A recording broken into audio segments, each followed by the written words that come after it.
Hey, what's up? Dave with Brazos Valley Strength.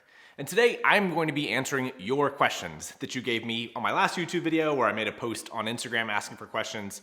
And I was really impressed. I think that you guys really gave me a lot to work with. I think the three that I chose here, I wasn't planning on making any specific videos on. I guess I probably could, at this point really dive into all three of them. But I'm going to try to keep these relatively short and concise. I think anybody watching this channel knows how I am, but I'll try to make these all kind of consumable and the video as a whole really not too long. So we'll just jump straight in. We'll get into question number one here. So this one says, do you prioritize the main lifts? For example, push deadlift and take it easy on squats, or the other way around? Or do you push everything all at once? How do you decide on what to prioritize if you do? Thanks in advance.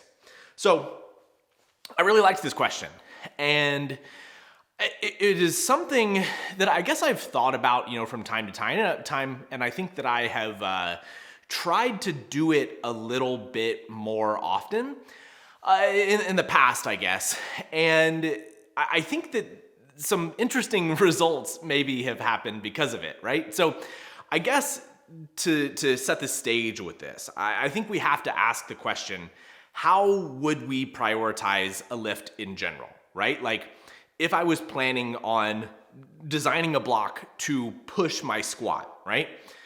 How would we go about doing that? And I mean, there's obviously a huge amount of individualization built into this that, what would really push my squat and what might push your squat may be different, but we have to kind of ignore that for the time being, right? And just kind of think conceptually that if we think that a person would benefit from more squat volume, right? So like, let's say that I'm going to push my squat this block. That's my objective, is to write a block in order to make my squat stronger specifically. How would we, what would be our plan to do that? And I think a lot of people would say, and I think that maybe sometimes in the past that maybe my objective would be like, look, we're going to reduce the deadlifting a little bit, and we're going to work harder on the squat. We're going to add some sets here. We're going to just kind of generally do more work.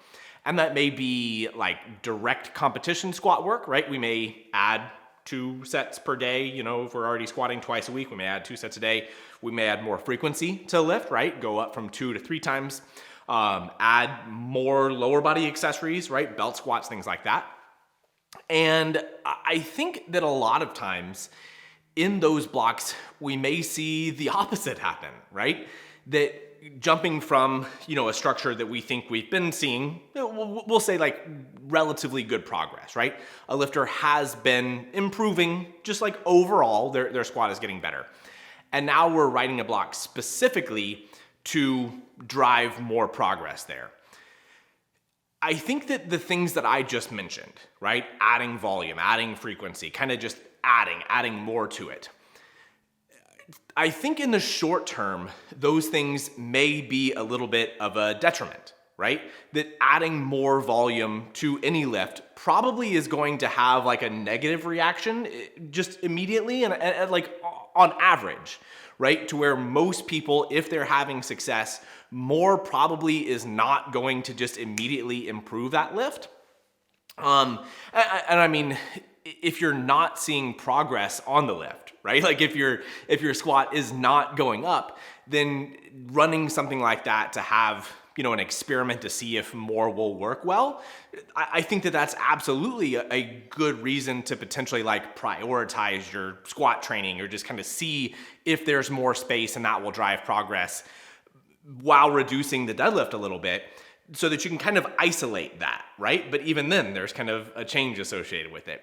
And I think that I've gone through this a little bit myself, like we'll say my last block, and even some of the training kind of post-nationals that I have been, like I said, at the beginning of, or my block overview here, that I have been trying to give myself opportunities to grow, right? And kind of fill out this new weight class. And a lot of that came with lower body volume, right? Twice a week belt squats, relatively hard. Even in the last block, I did add squat volume. And we've seen over recent months me removing some deadlifting. And my squat in the short term did not get better, right? Like it wasn't stronger than I would have expected it in other blocks, right? So even though that there was an emphasis, like, I was prioritizing my squat training, I wasn't seeing immediate returns on that. But now, will I? Right now, I've reduced a lot of those things. I've cut out, I don't know, half of my squat volume that I was doing in previous blocks and kind of returned more so to stuff that I would be doing kind of regularly. So I would say right now, I'm not prioritizing my squat training, right? But I'm removing a lot of the things that I think were kind of dampening my performance in the short term. So I guess my thought here in answering this question is that we may have value in prioritizing, right? In investing in more work on a certain lift. But I think it would be unlikely that we would see that return be immediately, right? So let's say a lifter, we'll say similar to myself, right? That they're getting stronger, right? Their squat is going up. They're generally like getting stronger overall. But we kind of think that more leg hypertrophy, right? Getting your legs bigger and making your quads stronger is going to be the direct route to increasing squat strength. And especially kind of compounding on that down the road, right? That if we're thinking a year, 2 years down the road, how is my squat going to be the best? Prioritizing kind of hypertrophy training for that lift is probably one of the best ways to do it. And I think that if we go kind of another direction with it, right? Like if we were to say like, okay, I want to see immediate returns in my squat strength, right? That I would do the opposite, that I would reduce some belt squatting, I would reduce some of my deadlifting, and I would try to allow my readiness to improve kind of on average, which is exactly what I'm doing right now in a peaking block, right? That I'm saying I've done a lot of work in order to get myself to this position where I would assume that work has now made me stronger. And so I think that really kind of the question just comes down to periodization. And I don't even like the thought of periodization, because I think that kind of people overvalue that concept. But investing in your process at the moment, right? That everyone, me included, really wants to be strong all the time. And that if you are unwilling to take that short-term hit on certain lifts, right? If I was unwilling to not be strong all the time, then I probably would reduce my willingness to do some of the things that I think will absolutely value my squat training now. So would it add value for me to remove those things all the time, right? And like kind of always be strong and to kind of always try to be pushing into the heavier weights? For certain people, probably, right? Like I think as you get stronger and as you have packed on a bunch of muscle on your frame, I think that you're going to get a lot more diminishing returns from the volume work, and that you spending more time with intensity on those lifts will drive more progress, right? But that to me is kind of the same concepts of, driving progress on the whole. And maybe my final thought on this topic would be at what cost, right? So like if I were to really reduce my deadlifts even more and just try to allow myself to push my squat training more than what I currently am doing, right? Like remove more deadlifts so I can do more belt squats. And we'll assume that trade-off is fairly close. What will that do to my total long term? Is me reducing my deadlift that much? How much time is it going to take for me to get my deadlift back up versus if I could pace that kind of evenly? And I don't know that I have great answers to that, but I think that those are the questions that you should be asking. And I guess from my perspective, basically the answer is no, that I don't think that you should be writing blocks specifically to say, look, we're going to reduce deadlift training on purpose to be able to invest in squat training. But I think that you could say, I think that getting your quads stronger will make you stronger all around. We're going to continue to try to do appropriate work on the competition lifts, squats and deadlifts here. But by investing in this one area with hypertrophy a little bit more and kind of prioritizing our goals in that direction, that long term that's going to add value. But anyway, like I think that that's kind of the answer, and I think the answer is no. I think that, long story short, I would not make that trade-off to reduce one lift in order to really prioritize the other ones, because I don't think that those things happen maybe the way that people would expect them to, or that, like, let's say you do find success, like you increase all this volume squatting, and you find success and your squat does get stronger with a reduced deadlift volume. What happens then, right? Like, how do you take away that volume from squatting at an appropriate level to add deadlifting back in to be able to continue to be a good power lifter? I mean, you could make it work, but I think it just ends up putting people in a position that they're confused and lost and looking for solutions, because we have to balance all of those things, right? Like, maybe even look at weightlifters, that many weightlifters like only squat and they're very, very good at it and really, really struggle deadlifting. So they've prioritized their squatting a long time. How long is it going to take for them to become good power lifters by bringing up their deadlift? Maybe too long. So anyway, hopefully I answered that question. I think no is the answer, right? But certainly investing in certain times in hypertrophy is probably the best way that you could prioritize your competition lifts at certain times. So question number 2, we got, how important are assistance exercises for powerlifting in terms of muscular balance? Do you do assistance exercises? And what is the most important singular assistant exercise if you had to pick one? So this question I liked because of how prevalent, I guess, it is. And again, like, I wouldn't have made this video, right? I wouldn't have made a video, we'll say, bashing on single leg work, or, you know, and in this case, like, I think the assistance exercises, I'm pretty sure I responded to this commenter asking for some clarification. And it was like talking about doing single leg work, or like, rehab-ish kind of work to fix deficits, right? And this is an interesting topic that I think that I talk about with my clients fairly regularly, that if people see some sort of deficit, imbalance, right? Like, one leg kind of moves differently than the other. And what I usually start with conceptually is to kind of split the body in half, right? And we say, is this side acceptable as far as our, like, kind of general understandings of what would be effective technique, right? Like, maintaining your center of mass, being able to put force production into your feet. And like, most of my analogies kind of revolve around squats and deadlifts, but being able to effectively transfer force into the ground, into the bar, whatever, right? And if we say, okay, that leg works, right? Like, on its own, it works. And then we can look at the other side and we can say, okay, that leg also works. They look a little bit different, but are we having discomfort right now? Have you been doing that lift in that style forever? Does it feel natural? Does it feel comfortable? Are you having pain associated with that? And if you're fine as is, I don't think that there's really a lot of value in trying to fix these things. Like, we can look at me, for example. My entire life, I have had a foot, I guess is really where it is, a foot that does not sit the same way as my other leg. My left foot is pigeon-toed. I remember as a kid, just like walking around in school, the heel of my right shoe was always getting worn down, like way worse than any other spot, because my left toe was always kicking my right foot. So just my anatomy is that my left foot is turned in more than my right foot.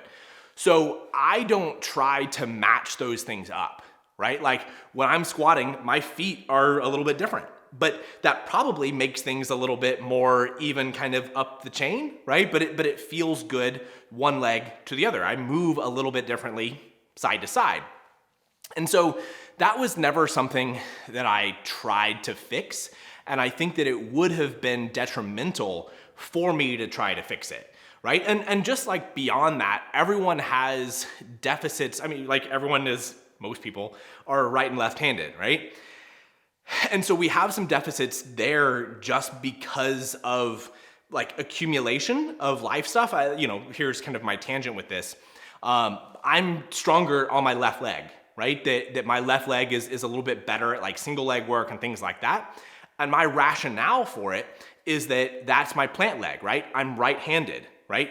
But my left leg, if I was gonna be kicking a ball or something like that, my left leg was consistently my plant leg, where my right leg was kind of like my skill leg. If I'm doing a single leg jump, I jump off my left leg, right? So my left leg is actually a little bit stronger than my right leg. And I think it's just accumulation of all of that stuff. So should I be investing a lot of time trying to bring up my right leg deficit? I wouldn't think so, right? Like, how much work am I going to have to put in to have that catch up when right now it's not creating any problems? And I think that kind of goes back to like the last question, is at what cost? If it's not creating issues as is, and if we split it in half and say that both of those things are okay, then like, I don't think it's worth it to fix it. Even things like little bar tilt, in the squats, or like if you watch my bench press, my left arm doesn't really lock out the same way my right arm does, and things like that. And I don't really have pain associated with those things all the time. But when I try to fix it, like if I'm going after fixing it, it's really uncomfortable and really doesn't feel good, and a lot of times feels worse. And I think it's, how long would it take for me to overcome 30 years, of training on one leg to get it to catch up? And I don't think that it's worth it time-wise. And I don't think that there's evidence to say that like it's gonna be bad. And ultimately, the thought there comes down to load tolerances in the first place, right? So I think we can acknowledge that moving differently, right? And we'll use squatting, for example, that having some little degree of shift, right? Your knee on your right side goes like slightly more forward than on your left, right? And you kind of see it all the time. There's like, you see it a little bit on the heaviest stuff. We can acknowledge that side is getting more total load, right? Like if your knee travels more forward on your right leg than it does your left leg, that is more work around, the bottom end, right at the deep flexion. But is that inherently bad, right? Can that leg handle that degree of stress, that degree of training at the moment, right? And if we're not having discomfort because of it, then it may not be something that we really need to address. But like if it's adding up, if your load tolerance is compromised, if you're starting to feel discomfort and you're seeing yourself kind of shifting into that knee and it's always hurting, I mean, the solutions there too can just be like reduce workload in general, right? If you've been okay before, kind of find that tolerable range. Or at that point, it may be useful to kind of, go after it. But I think maybe for different reasons than people would think, right? Or like approach it differently than people would think. So I can use my torn adductor to I think frame this fairly well. So I tore my adductor on my left side. And through the course of rehab, I did do single leg work, and I did a lot of like corrective kind of exercises, specifically training that leg. So I guess that would be the opposite. That would be kind of like wrong, what I'm saying here, that like maybe I didn't need to. But if I'm watching myself squat and now I'm moving differently, I'm shifting away from that adductor, then basically I'm not loading that leg effectively, right? That now, especially like with an injury or whatever, I'm shifting away from some pain. So I need to find ways that I can specifically train that one leg and actually start loading it appropriately so it'll get better and kind of improve confidence and improve proprioception and get me back using that leg effectively again. So in that case, single leg work, I did split squats, front foot, back foot elevated, all these kind of things got me back to a position that, physiologically, whatever, psychologically, I trusted that leg to move well. And I loaded it effectively to be able to reduce some of that sensitivity and everything overall. And like my adductor is good to go now. But I got to a point in that training that I was struggling to like progress my training, that I was doing these split squats and things like that, and like doing fine with them, but I would still feel when I was squatting that I wasn't confident, right? So like unilaterally, I was doing just fine. So like those legs independently were doing okay, right? And as far as like corrective stuff, I was able to accomplish goals on both sides. But the thing that really got me back to feeling like I was really healthy again was actually belt squats. And I think that this is probably my final point with this, that the belt squats were bilateral, right? But that they were a controlled movement. They were very stable, didn't have a barbell on my back. I wasn't having to worry much about balance at all. And the belt squat was cool because it keeps you kind of midline, right? Like you know exactly where that force is going to be and you just have to work on your legs. And when I switched to belt squats and was able to really start loading it, I got my adductor, just kind of in general, my left leg lit up so much more than it ever did doing the single leg work. Because now I was able to really push the loading and progress the loading. And because it was stable enough, which I'm going to come back to this in my next question, I think that this will factor in here. Because it was stable enough, I was able to produce significantly more force on that weak leg than I would have been just trying to continue to do single leg exercises, right? So that, like, over the period of, 3-4 weeks, my progress just soared. It got way better. My legs started feeling way better. My squat confidence went up and I started to feel way healthier again, right? So I do think that the inroad there was single leg work to be able to get myself back to range of motion and be able to train it overall. But if we're choosing exercises that are like purely rehab exercises, we're probably going to put ourselves in a position that the loading is an issue, that we're not able to progress the loading enough to really actually train those things and catch up, right? So if I just spent forever doing single leg work to try to get my right leg to catch up to my left leg, I don't know that it would happen. But if I continue to train really hard on these bilateral exercises, I'm probably doing enough to keep them, coordinated strength-wise to where I can still fit that into my movement. So essentially that question is like a kind of a rehab question, right? That no, I don't think that just because you perceive a difference in movement or whatever, that you need to attack it specifically. But if you're seeing some discomfort and you kind of have an eye on what you're doing, maybe offering your body an opportunity to move in a way that loads that one leg or one arm or whatever and gets it kind of up to a point that now you can train it hard bilaterally and that you can really challenge things with load, that is probably going to help overcome that kind of deficit more so than anything else. So I think that answers the question. So as the final one here, I think a good one could be, how much does optimal matter? We see a lot of people saying, oh, the most optimal way to do rows is X. Why would you ever do Y? I know exercise selection is very important, but balancing buy-in and emotional investment is just as important in my opinion. Yeah, and I really like this one. I think I have been a proponent of choosing exercises and variations and things like that do have a lot of buy-in from person to person, right? So choosing variations that people like the most in order to get them to train it hard. And I think that like mostly this question is kind of revolving around hypertrophy and bodybuilding kind of stuff, and I'm gonna focus most of my attention there, but I'm gonna start with more competition lifts. So let's say that I really believe that somebody doing paused squats is really going to make their squat better, but they hate them. They just hate them. And it makes them enjoy their training a whole lot less.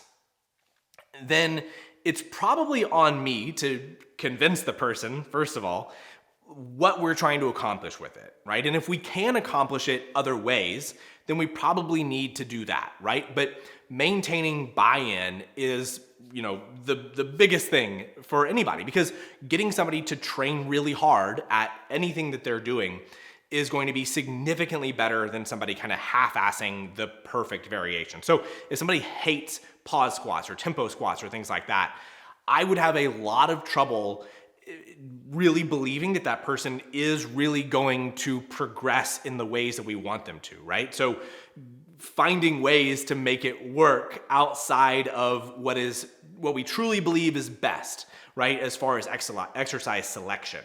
So, and I mean, that expands like to volume and intensity. As powerlifters, we probably, need intensity, but if somebody just hates heavy work, right? And they're paying me as a coach, like, how do I get them to get stronger? I would like to encourage them to, get more comfortable doing heavy exercises. But there can be other avenues, and getting that person to stay invested is probably the biggest thing, right? So that probably covers competition lifts. But I think that this question, I think most of what we see on social media at the moment is about optimizing a lot of the accessories.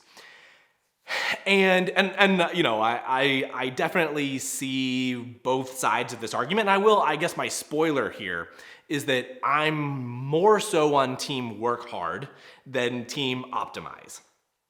So I think from my experience, one of the biggest things that I see lacking in people I coach and powerlifters kind of in general is just not trying very hard on things outside the competition lifts, right? Like, whatever, dumbbell bench press, rows and things like that. And there's a lot of things that are in the try hard part, right? Like, try hard to understand the movement, try hard to load your back well when you're doing rows, actually understanding what you're doing and not just like going through the motions and getting, just killing time or whatever, doing those things, right? But then investing enough time to progress it and actually track their loading and trying to put more weight on the bar. Those things are absolutely the biggest things, right? That those things need to be in place for somebody to make progress really on any lift. If you're just going through the motions, you're doing chest supported rows, we think it's an excellent back exercise, but you're not really challenging yourself, I don't know, we're probably not going to make a lot of progress there. And so in that way, optimizing, making it optimal is just trying harder, right? And learning how, the movement is supposed to work your back. But really this question is revolving around like hand placements on certain machines and like angles and, instead of doing tricep pushdowns with a rope, doing it with a cable machine to like perfectly align it with your, upper arm and things like that. And that's where these things, I think, sort of coexist a little bit. But I think that pretty often people want to choose these little exercises that they envision having, some secret sauce, right? Some, like, if I do this little cable crossover, tricep extension rather than tricep pushdowns, man, it's really going to get my tricep just so much better. But then you still really have to work hard. But I think that if people really believe that an exercise is better, right? Like if they get excited about an exercise, if they see something on Instagram, and they say like, oh man, this one really, really works your triceps, then that can get people excited and they can really buy into that exercise and then train harder, and then that will drive progress. But it starts with having the understanding in the first place of like kind of general anatomy. It doesn't even need to be all that complicated. But we can use the example of like a lat pull down. And as you guys know, I've been training at a commercial gym a little bit, so I'm seeing a little bit more. And, it's still things like people doing their lat pull downs and, getting it to where their shoulders rise and the bar goes way too far, and kind of no effort with their upper, like they're not thinking about what is pulling, what's making the movement happen, right? And so they're moving just horribly. Well, it doesn't matter what grip they use there, right? Like one of the most common things, and I've been really loving these exercises, is like single leg, or single arm kind of like lat rows, and I've been seeing these a ton in my commercial gym, but they're just like the most disgusting thing I've ever seen, right? Is like, people's shoulders going all over the place and just the sloppiest technique you could imagine, right? So they're working hard and they're choosing a good exercise, but they're just like doing it horribly. So we have to just go back to like understanding kind of movement, keeping it relatively simple, right? Not getting lost and they're like, ooh, this one is going to do this. Keeping it simple enough for the person to understand and learn how to move, and then training it really hard. But otherwise, like optimal really doesn't matter. And then, the other ones like little like kind of cable, or I guess most of the time people are doing it on machines, right? Like little cable or chest press like laterally, right? Sitting sideways in the machine. But then how much range of motion are we getting in the upper arm, right? If we're trying to really train the pec, if the range of motion is like purely right in here, we're getting significantly less work on the pec, even though we feel like a really big squeeze.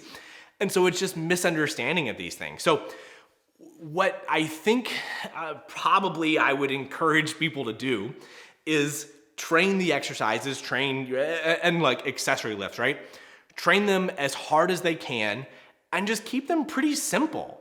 And then when you learn how to do a variety of different movements, like if you learn how to do lat pull downs and chest supported rows and seated rows and feel your muscles well, then sure, right? Like of course adding a little tweak to be able to feel your lat or to train. I mean, I don't even think like feel your lat, to be able to train your lat a little bit better because mechanically it has a little bit more leverage in this position and we can de-emphasize other muscles in certain positions, then sure, right? But like that kind of just goes back to the thought in my last question about the stuff like with single leg work, right? That if we're putting ourselves in positions to where we're focusing so much on like these little small things and we're missing opportunities for much bigger loading. My single leg example, moving to the belt squats, I think is a big example there. That like split squats were an optimal exercise to get me back to training again and to load that leg. But I quickly lost the ability to be able to progress it, and switching to something that was like less optimal for my single leg deficit ended up being a lot better for me, right? So I think maybe another like little example here is that I really like doing rows with my little prime handles here, but I've been going to the commercial gym and I think I've gotten stronger, like noticeably stronger doing back work in a little over a month at that gym, like with chest supported rows and like machines that are well set up. And so even though here I have a pretty good setup and I can do chest supported rows, I was able to put more weight on the rows, my old chest supported row thing here, than my bench could stabilize. I wasn't running into issues before with my bench like wanting to fall over doing these until I went there, started training them more, came back, now I'm stronger. I'm doing these chest supported rows with these nice prime handles that feel really good and like can be great as far as hand positions, but I'm not able to load them as much anymore. Or like doing seated rows here with my, like I'm coming off the ground trying to do them. And so I think that yes, we should be trying to choose exercises and choose hand positions and grips and things like that that get us closer to optimal. But I think that the more that we focus on small stuff, the further away from optimal most people get. And kind of the big things that really would get people closer and closer to optimal is stability, right? Like that is the first and biggest thing, is if the exercise itself is not stable, then you are going to produce less force on it. And you're not going to be able to train those muscles as hard as what you would have with a more stable exercise, right? So chest supported rows and things like that are probably noticeably better than, a kneeling, single arm pull down that you're going to be limited by how much weight that, you're going to start lifting off the ground. You just don't have the ability to produce force very effectively, despite how well the angle lines up with the joints and everything, right? So stability and your enjoyment and kind of just general ability to progress it. So yeah, I think that people should invest in optimal, but I think if you're looking for like little simple things when you're not already training hard, I think that that's a mistake. So, generally speaking, learning how to move well kind of overall is definitely the biggest thing, the biggest step forward as far as optimization with things. And I really, I don't know. I think that the people online asking these questions probably should not be worrying about it. And if you feel like, if you see a big pushback from like a majority of some pretty strong people that are kind of getting annoyed with that push, maybe like barbell rows and things like that is one of the ones that tends to get a lot of people excited. I said in my back training video that I don't like barbell rows. I don't recommend them a whole lot. so many strong people do them. And so, you know, I think that it just goes down at the beginning, at the core of the issue, is that some people are just like willing to work really, really hard, even with exercises that are potentially suboptimal. And that, yes, choosing other exercises, right? Like choosing a chest supported row over a barbell row is potentially a better option for growing somebody's back. But I think that the avoidance of those kind of things, or I think that people looking for options and ways to kind of not feel like their effort is all that high, I don't know. That's the bigger issue to me. So anyway, I think that that covers it. I think that those are my 3 questions that I wanted to talk about today. If you have questions on my answers there, please leave me a comment, and hopefully I can elaborate on those kind of things. I do plan on doing this again. You guys gave me some really good questions. I liked doing this. This was pretty fun for me. So anyway, I'll probably be planning on doing this maybe like early next year. I'll do another one. So maybe save up your questions, or just, you know, think about these things and ask them next time. You know, be ready for it, because you're, I guess, rushing against other people. So if you did like this video, give me a thumbs up, subscribe to the channel if you haven't already, and we'll see you next time.